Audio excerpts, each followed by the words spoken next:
This video is going to be today's most important video of yours in terms of learning. Here, we not only revise current affair through active recall method, but along with that, we focus on brainstorming and we provide interlinkage of prelims news with mains so that you can generate maximum number of points along with current affair examples in order to have recent effect in your answer so that you can get maximum number of marks. Now, first news is from the front page, and this news is exactly the same news which we did yesterday. That is Telangana blast in pharmaceutical industry. Toll rises to 36. Second news, just right side of this news is related with explosion at firework industry. यहाँ पे भी 8 worker की casualties हो गई तमिलनाडु के अंदर. Now इस news से हम क्या करने वाले हैं जो हमने कल किया था. First of all we are going to see context of the news, then which part of the syllabus we have to revise, we have to do active recalling.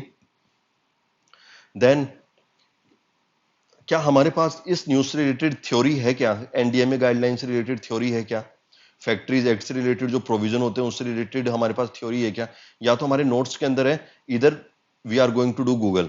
जब ऐसी न्यूज आती है, जब हम इससे रिलेटेड की टर्मिनोलॉजीज कौन सी हमारे माइंड के अंदर अपने आप आ जानी चाहिए so that we can write all those terminologies if we get a particular type of question in mains. Now which specific topic we can relate this news, like disaster management in GS3 or governance with respect to the failure of intelligence agencies or regulatory bodies. जो भी bodies वहां पे रहती है, intelligence agency तो mainly security के related aspect में काम आता है. फिर GS3, GS2, GS4 के अंदर भी हम इस न्यूज को किस तरीके से रिलेट कर सकते हैं क्या. फिर आज जो हम सीखने वाले हैं, that is new tip for you, कि आपने पर्टिकुलर न्यूज देखी इंडस्ट्री से रिलेटेड, फिर आप इस न्यूज को एक्सटेंड कर सकते हैं क्या to cover your one part of the syllabus related to social justice. क्योंकि इंडस्ट्रीज के अंदर वो चीज मोस्ट प्रोमिनेंट चीज है और मोस्ट कॉमन चीज है वहां पे, तो आप वो चीज यहाँ पे रिलेट कर सकते हैं, नहीं कर सकते. We are going to study new topic that is related with child labour, because in upcoming month you will see news related to BD making industry and there may be a hazard related to that industry. At the same time, these industry like firework industry, pharmaceutical industry, यहाँ पे child labour का भी जो role होता है वो होता है न्यूज के अंदर आता है. तो वहाँ पे जो रेगुलेशन होता है, जो करप्शन रिलेटेड केसेस होते हैं, वो प्रोविजन वहाँ पे सामने आते हैं.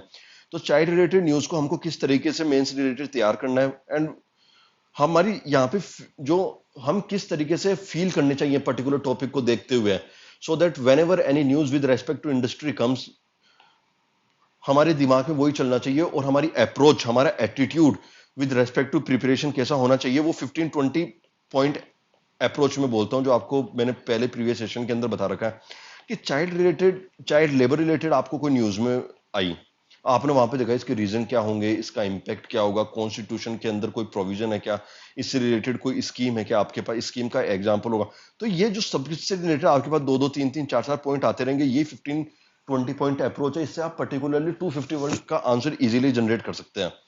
मैंने कल आपको बताया था कि इस न्यूज को आप किस तरीके से रिलेट करेंगे. ब्रेनस्टॉर्मिंग होगा, सिलेबस पॉइंट रिवाइज होगा, आप इसको case study as an example use में ले सकते हैं, या आप पर्टिकुलर कोई क्वेश्चन आया तो वहां पे इस इंट्रोडक्शन को लेके आप ब्रैकेट में डाल के वहां पे भी इंट्रोडक्शन इसको लिख सकते हो. केस स्टडी मैंने बताया मेंस का पेज होता है, आर्ग्यूमेंट देने के बाद आप यहाँ पे केस स्टडी मेंशन कर सकते हैं. Which particular part of the syllabus you can relate disaster management. अब आपको इस इंडस्ट्री के इन हैजार्ड को रोकना है, इन कैलेमिटीज को रोकना है, इन कैजुअलिटीज को रोकना है. तब एनडीएमए की कुछ गाइडलाइंस है क्या, फैक्ट्री एक्ट के कुछ प्रोविजन है क्या, केमिकल एक्सीडेंट रूल के कुछ प्रोविजन है क्या, या तो ये आपके नोट्स में है देखो, या आपके नोट्स में नहीं है. नहीं है जब क्या होगा, आप इसको गूगल करोगे या कोई कोचिंग के नोट्स को रेफर करोगे. लेकिन आपको ये करके यहाँ पे रुक नहीं जाना है, आपको इन पर्टिकुलर पॉइंट्स को आपके नोट्स के अंदर लेके आना है. अगली बार जब ये न्यूज में है, जब आपको गूगल करने की जरूरत नहीं पड़नी चाहिए, बिकॉज आप whenever you are going to do fresh research on Google or any coaching notes, तो आपको वहां पे न्यू पॉइंट्स मिलेंगे. उन न्यू पॉइंट्स का जो रिकॉलिंग कैपेसिटी होती है वो बहुत कम होती है. आप अपने नोट्स को बार बार विजिट करते रहोगे तो वहां पे फोटोग्राफिक मेमोरी होती है और वो आपको मेंस के अंदर बहुत काम में आने वाली है. तो आपको तो मैंने आपको ये बता दिया इससे रिलेटेड, इस पर्टिकुलर न्यूज से रिलेटेड आपको क्या होना चाहिए। अब आपको इसको सेकंड वे से आप किस तरीके से यूटिलाइज करने वाले हैं वो आपको पता चलेगा कि जब ऐसी कोई न्यूज आती है ना तो आपको की टर्मिनोलॉजीज याद आ जानी चाहिए वहां पे। हम आगे जाके भी आज इस पर्टिकुलर वे के अंदर हम देखने वाले हैं इसको किस तरीके से यूटिलाइज करेंगे and what is the use of this. जब ऐसा न्यूज आई इंडस्ट्रियल हैजार्ड से, डिजास्टर से रिलेटेड, तो आपको पता होना चाहिए रिस्क असेसमेंट आपको मेंस के आंसर में यूज करना ही है। Similarly hazardous waste handling, emergency preparedness and disaster cycle. Disaster cycle में pre disaster, during disaster and post disaster क्या होने वाला है। अब आपको मैं देखो समराइज करता हूं क्या इस न्यूज को किस तरीके से आप यूटिलाइज करेंगे, या तो इंट्रोडक्शन के अंदर या केस स्टडी के अंदर न्यूज को करेंगे।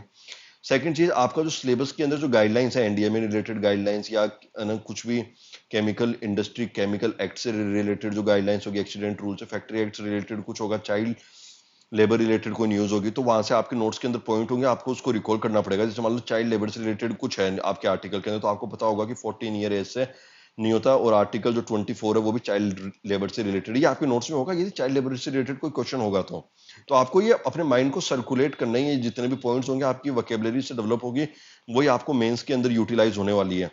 नेक्स्ट लिंकेज क्या होगा इस पर्टिकुलर न्यूज का, एनवायरमेंट इंपैक्ट असेसमेंट। आज मैं ये रिपीट इसलिए कर रहा हूं बिकॉज फायर वर्क के अंदर भी सेम कॉन्सेप्ट अप्लाई होंगे। अब आपको मैं ये बता रहा हूं, आप एक बार कर लिया ना तो इसकी रिकॉलिंग कैपेसिटी और रिवीजन जो फ्रीक्वेंसी होगी वो आपकी काफी इंक्रीज हो जाएगी। जीएस2 गवर्नेंस के अंदर क्या, कहां पे आप न्यूज में यूज कर सकते हैं, इंटर मिनिस्ट्रियल कॉन्फ्लिक्ट के अंदर न्यूज में आप इसको कर सकते हैं कि मान लो कि जैसे कोई एक इंडस्ट्री होती है तो वहां पे क्लियरेंस के लिए, यहाँ पे जो क्लियरेंस होती है तो वहां पे मिनिस्ट्री ऑफ एनवायरनमेंट न्यूज के अंदर आने वाली है, लेबर मिनिस्ट्री यूज के अंदर आने वाली है। तो ऐसे कोई मतलब इंटर मिनिस्ट्रियल कॉन्फ्लिक्ट है क्या, coordination failure between various organisation आपको देखने को मिल रहा है क्या, सीपीसीबी के बीच में देखने को मिल रहा है क्या, लेबर डिपार्टमेंट के बीच में देखने को मिल रहा है क्या। यदि स्टेट और सेंटर के बीच में ब्लेम गेम स्टार्ट होता है कि स्टेट ने ज्यादा परमिशन दी थी, स्टेट ही मेन रेगुलेटर कंट्रोल था, ये आइटम कॉन्करेंट लिस्ट में था लेकिन स्टेट का इंपॉर्टेंट रोल था, ऐसा कुछ स्टार्ट हो जाता है, तब आपको कोऑपरेटिव फेडरलिज्म और कॉम्परेटिव फेडरलिज्म को यूज में करना है।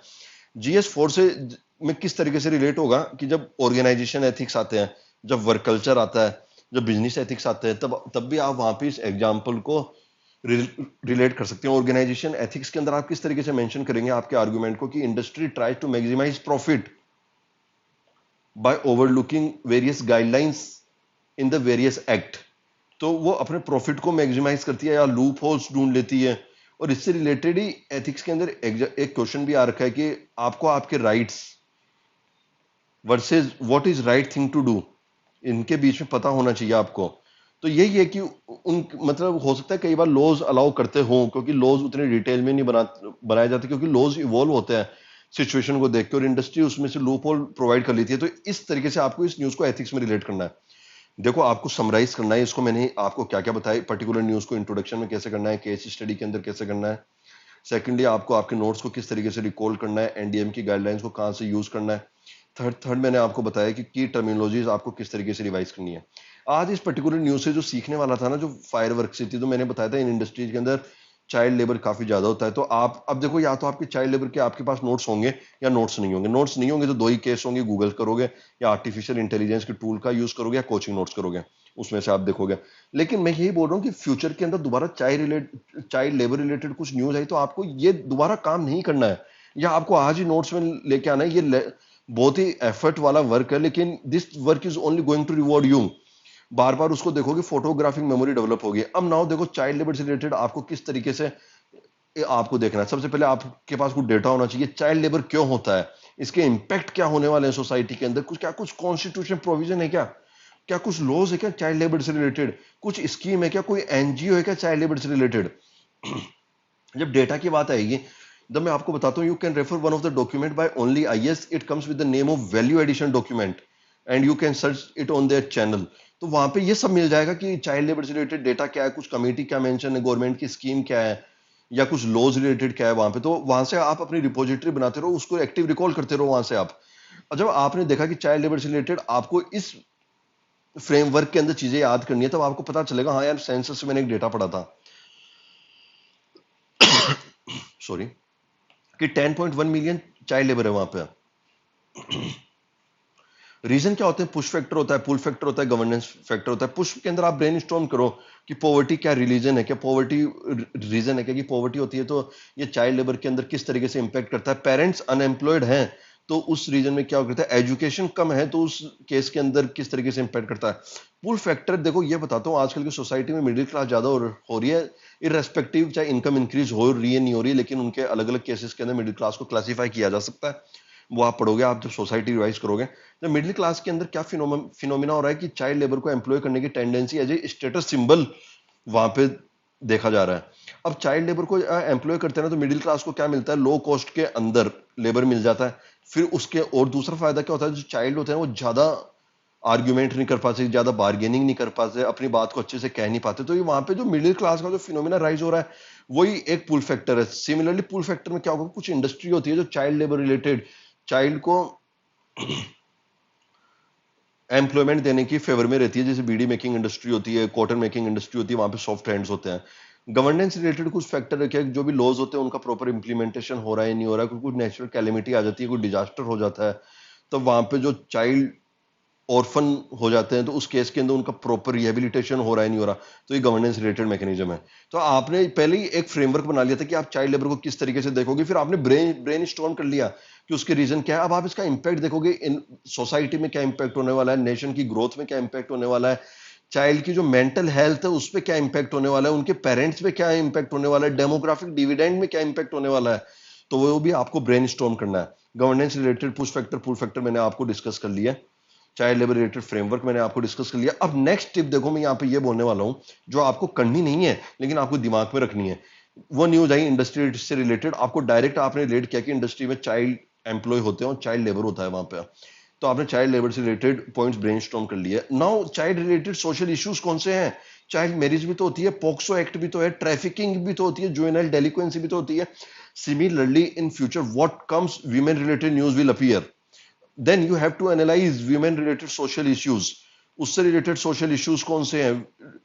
Female infanticide, foeticide, female related marriage, employment related women issues, glass ceiling effect और gender wage gap, women related violence, increasing rape cases.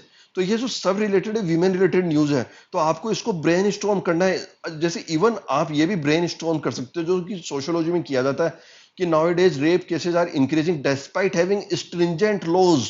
तो उसकी रीजन क्या है, इसको आप ब्रेन स्टॉर्म करो। यही आप इसमें जीएस के अक्रॉस जाओ, 1 2 3 4, आप सब्जेक्ट के अक्रॉस जाओ, आप टाइमलाइन के अक्रॉस जाओ कि हिस्ट्री में क्या होता था, प्रेजेंट में क्या होता था, आप रूरल सोसाइटी अर्बन सोसाइटी में जाओ।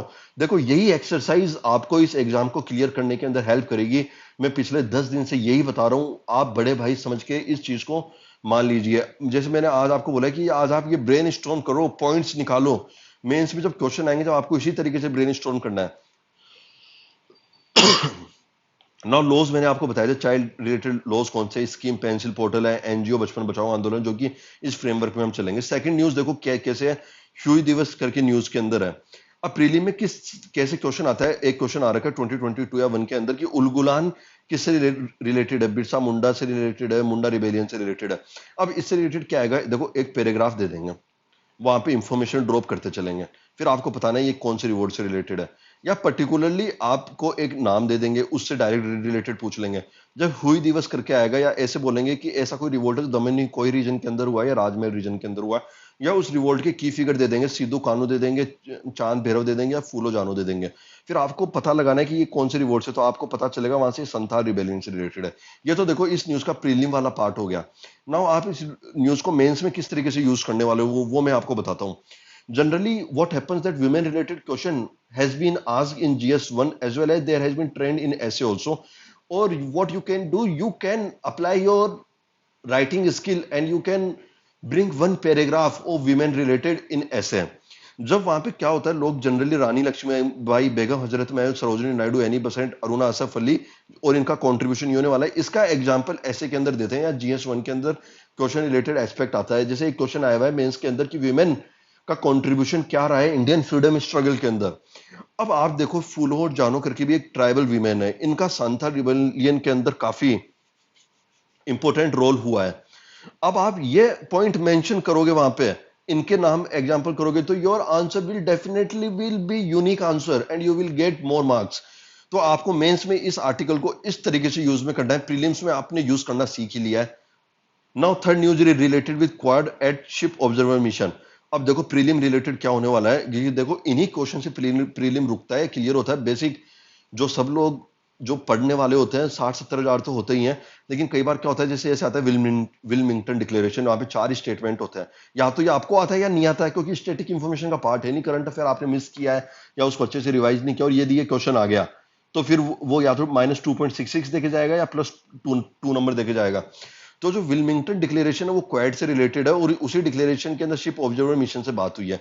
अब क्वाड से रिलेटेड प्रीलिम में इंफॉर्मेशन क्या आएगी, इसके मेंबर कौन से हैं, तो आपको पता होना चाहिए कि Australia, Japan, India and USA है, ये इसके मेंबर हो गए। फिर आपको पता होना चाहिए कि लास्ट ईयर स्क्वाड मिशन, इन्हें स्क्वाड करके न्यूज में था, तो उसके अंदर कौन सी कंट्री है, फिलीपींस से गया। आप सोचो, अब आप इसको देखो, जो प्रॉपर क्वाड का एनालिसिस होगा मेंस रिलेटेड, वो मैं आपको फ्यूचर में बताऊंगा, वो किस रिलेटेड होगा कि इंडिया का क्वाड में क्या इंटरेस्ट है, क्वाड के क्या ऑब्जेक्टिव है, चाइना इसको क्यों अपोज करता है, इसके अंदर मिलिट्री एंगल है या नहीं है, ये क्या अपने सिक्योरिटी स्ट्रेटेजिक इंटरेस्ट को जियोपार्डाइज करता है नहीं करता, ये पर्टिकुलर मेंस एंगल है। तो आज हमने मेंस का जो पर्टिकुलर चीज है वो काफी इनफ देख ली है, मैं आपको प्रीलिम का बताता हूँ, लेकिन आज आपको मान लो उसका एनालिसिस नहीं करना, लेकिन जो कीवर्ड वाली अप्रोच है जो मैंने आपको बताई थी अभी थोड़ी देर पहले, कि जो की टर्मिनोलॉजीज है, इंडस्ट्रीज से रिलेटेड, रिस्क प्रिपेयरनेस से रिलेटेड, डिजास्टर का साइकिल से रिलेटेड, हैजार्ड मैपिंग से रिलेटेड, तो वैसे ही आप जो क्वाड टर्म आया, तो आप देख लो कि इंडिया की सागा डॉक्ट्रिन क्या है, security and growth for all in the region, free and open Indo Pacific region. देखो इसका इंपोर्टेंस क्या होने वाला हूँ इसका, देखो आप जब मेंस दोगे ना बैक टू बैक, जब पेपर दे रहे होंगे, वहां पे आपको ये रियलाइज होगा, I am telling you with my own mains experience as well as my friends experience who have been selected in this examination. क्या होगा कि मेंस देते हैं ना, तो वहां पे ब्रेन के अंदर जो एनर्जी होती है ना, उसका कंजम्पशन बहुत ज्यादा होता है, जो 2 घंटे का बीच में ब्रेक भी मिलता है ना, वहां पे भी आप रिवाइज करते रहते हो। तो जो या तो जब आंसर लिखते हैं ना, तो पेन स्टॉप हो जाता है या ब्रेन स्टॉप हो जाता है, अच्छे पॉइंट्स आपके ब्रेन के अंदर आते नहीं है, उस टाइम आपकी एनर्जी एकदम बॉटम पे रहती है। तो वहां पे थोड़ा सा आप ब्रीथिंग अच्छे से करो, वाटर थोड़ा सा सिप कर लो, और फिर जब आप ये जो आपके जो पॉइंट्स आपने लाए हैं, ये जो आपके मसल मेमोरी में रहेंगे, ये पॉइंट पूरे एक्यूरेट नहीं होंगे, लेकिन ये पॉइंट पूरे गलत भी नहीं होंगे, और वहां पे आप ये ड्रॉप करते चलोगे, तो उसमें क्या आपको थोड़ा टाइम मिल जाएगा पॉइंट सोचने के लिए, और ये आपके मसल मेमोरी से वहां पे पॉइंट आ जाएंगे। तो ये इनका यूज वहां पे होने वाला है। तो मैंने आपको इस मिशन से रिलेटेड भी बता दिया किस तरीके से यूटिलाइज करना है। नाउ नेक्स्ट न्यूज, सॉरी आप थोड़ी तबीयत सही नहीं थी, तो ये आ रहा है एक, what happened, I just recorded complete session but microphone was turned of, now I am recording it again so it has consume, और डबल एफर्ट हो गए हैं आज, है ना। अब ओटावा कन्वेंशन किससे रिलेटेड है, आपको पता है, कल सुबह आपने न्यूज आर्टिकल पढ़ा था, तो मैं आपको थोड़ी देर में बताता हूँ, आप एक्टिव रिकॉल करिए इसका, आपको याद आ रहा है नहीं आ रहा। अब देखो, कल हमने हांगकांग कन्वेंशन पढ़ा था और शिकागो कन्वेंशन पढ़ा था। अब देखो प्रीलिम्स में एक क्वेश्चन आ जाएगा, वही 2.66 और 2 नंबर का वहां पे खेल हो जाएगा। Now you have to do static information, static information के अंदर स्टॉकहोम कॉन्फ्रेंस है, स्टॉकहोम कन्वेंशन है, हांगकांग कन्वेंशन आपको बताना है किससे रिलेटेड है, शिप से रिलेटेड है क्या, आप याद करना है। Chicago convention aeroplane aerospace industry से रिलेटेड है क्या। ओटावा कन्वेंशन देखो मैं आपको बताता हूँ, ये लैंड माइन से रिलेटेड है। ये देखो प्रीलिम्स की इंफॉर्मेशन हो गई कि आपको स्टैटिक इंफॉर्मेशन को भी करंट अफेयर से रिलेट करना है, आपको स्टैटिक में कौन सी कन्वेंशन याद आ रही है उसको एक्टिव रिकॉल करते हुए चलते चले जाना है। नाउ जो प्रीलिम्स के अंदर जो यदि ओटावा कन्वेंशन सिंपल स्टेटमेंट आया या मैचिंग में आया, तब तो देखो वो सिंपल क्वेश्चन होगा। टफ क्वेश्चन कब हो जाएगा, जब ओटावा कन्वेंशन से 3 to 4 स्टेटमेंट आएंगे, उसमें से एक स्टेटमेंट क्या होगा, India is one of the founding member, India is one of the signatory members of the Ottawa convention, जबरदस्ती नहीं होगा और जबरदस्ती उसको मेंबर बना देंगे, तो एक इंडिया उसका मेंबर है नहीं। और ये फिर ये क्वेश्चन जब आपको पता चल गया, तो आपको अपने आप माइंड में आना चाहिए, यार India majority of the convention का मेंबर होता है, but why here is not the case. तो आपको पता होना चाहिए कि इंडिया के सिक्योरिटी इंटरेस्ट है वो अलग है, इंडिया के बॉर्डर रीजन पे इधर पाकिस्तान से चैलेंज है, इधर चाइना से चैलेंज है, इवन इंटरनल सिक्योरिटी चैलेंजेस भी है, लेफ्ट विंग एक्सट्रीमिज्म, ये सब, तो इंडिया इसका मेंबर है नहीं। ये पर्सनल और व्हीकल रिलेटेड जो चीजों को हैंडल करता है, तो पर्सनल रिलेटेड मतलब ह्यूमन रिलेटेड उसके लिए कन्वेंशन है क्या, ये या व्हीकल रिलेटेड, या व्हीकल अलाउ है या पर्सनल अलाउ नहीं है, या आपको देखो ब्रेन स्टॉर्म करना है। मैं आपको बताता हूँ कि व्हीकल्स के केस के अंदर लैंड का प्रोविजन है, बट पर्सनल ह्यूमन बींग्स के केस के अंदर ये लैंड का प्रोविजन है नहीं। आपको अदर वार रिलेटेड कन्वेंशन याद आती है क्या? देखो जब मैं ये वीडियो रिकॉर्ड कर रहा था तो मुझे अपने आप याद आई थी कि जिनेवा कन्वेंशन भी और आर्म्स ट्रेड ट्रीटी भी है, सिमिलरली ओटावा कन्वेंशन भी वॉर रिलेटेड ही है।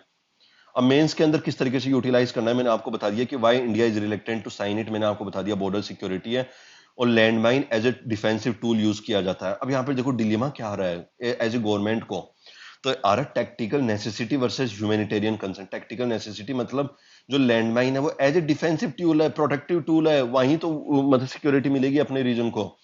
एथिक्स इन आईआर के अंदर क्या होने वाला है? एथिक्स इन इंटरनेशनल रिलेशन, जो वॉर रिलेटेड एथिक्स होते हैं, जस्ट वॉर थ्योरी होती है, और जिनेवा जो कन्वेंशन है वहां पे आप ओटावा कन्वेंशन भी यूज कर सकते हैं। तो यहाँ पे मॉरल डिलेमा इन वॉरफेयर यही है कि ह्यूमैनिटेरियन एथिक्स भी रोल में आ जाते हैं, क्योंकि there is one report 70% of the casualties in landmines is related with civilian population. तो ये तो मेजरली हार्म कर रही है, लेकिन at the same time we can not jeopardise our interest, तो इसको इस तरीके से मेंस में यूज कर सकते हैं। Next news is related with financial stability report. तो ये रिलीज कौन करता है? सबसे पहले आपको ये पता होना चाहिए ये साल के अंदर कितनी बार रिलीज होती है। तो ये आईएमएफ रिलीज करता है क्या? इसको सर्च करो, आप एक्टिव रिकॉल करो, ऐसे ही अलग अलग ऑप्शन आप फ्रेम करते चलो, ऐसे ही एमसीक्यू बनते हैं, ऐसे ही आपका माइंड ट्रेन होता चलेगा प्रीलिम्स के लिए। आपको पता होना चाहिए ये आरबीआई करती है, RBI, not IMF, not IMF, it is RBI financial stability report. ये ईयर के अंदर 2 टाइम्स रिव्यू होती है। यदि स्टेटमेंट मल्टीपल स्टेटमेंट आ गया तो वो बोल देगा कि साल के अंदर एक बार ही आती है, तो आपको ध्यान रखना है। एफएसडीसी मैंने सेकंड और थर्ड सेशन के अंदर रिवाइज करवा के रखा है। Is it a statutory body और is it a constitutional body? कुछ बैकिंग है क्या इसको? कॉन्स्टिट्यूशन में तो नहीं होगा, इतना तो आप गलती नहीं करोगे, लेकिन स्टैट्यूटरी बॉडी है या नहीं है तो आपको पता होना चाहिए। स्टैट्यूट से भी नहीं आई है, कोई सी एग्जीक्यूटिव बॉडी है। इसका चेयरपर्सन कौन है? एफएम करके चेयरपर्सन है या गवर्नर करके चेयरपर्सन है? एक्टिव रिकॉल करो, गूगल करो, then only and only you will be able to revise. This was one of the most important session for you. Thank you for listening. Have a nice day. I hope so. It was very much useful to you. I enjoyed it recording it.